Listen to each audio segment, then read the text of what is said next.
The Special Investigating Unit, that's the SIU, has welcomed the arrest of a Mpumalanga man by the Hawks. He tried to bribe an investigator who was probing PPE tender irregularities.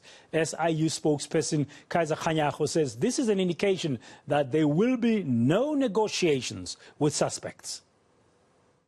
We started this investigation when we did our investigation in 2017-2018, when we found that this person or this group was given a contract in that financial year for pest control services.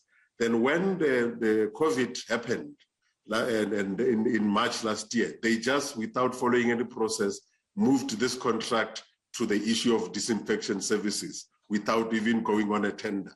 And that is where this whole thing started. And then we as part of R23 of 2020, started doing the investigation, and we found that they were paid an amount of about 4.8 million in that period, even though the contract was not legal at that point. When we were investigating, then we had to call the interested parties to give them the opportunity to give their side of the story. At that point, I think that is when they realized that we have got a lot of evidence against them, and then one of them approached our investigator. And I must say at this point that our investigators worked with integrity like they always do, and they then informed us, and we made an arrangement with the Hawks to make sure that this person can be entrapped.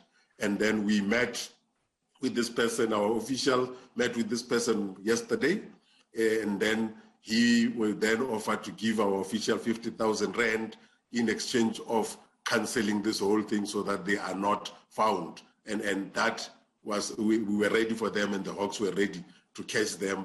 And as we speak, they might have appeared today in the Nelspruit Magistrate Court. We are still continuing the investigation. They are arrested now for trying to bribe our official. You must remember, this is not the first time.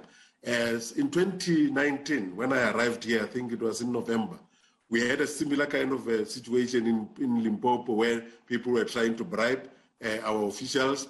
And again, as a sign of integrity, our officials came out and did not want to take 300,000 that was offered to them at that time.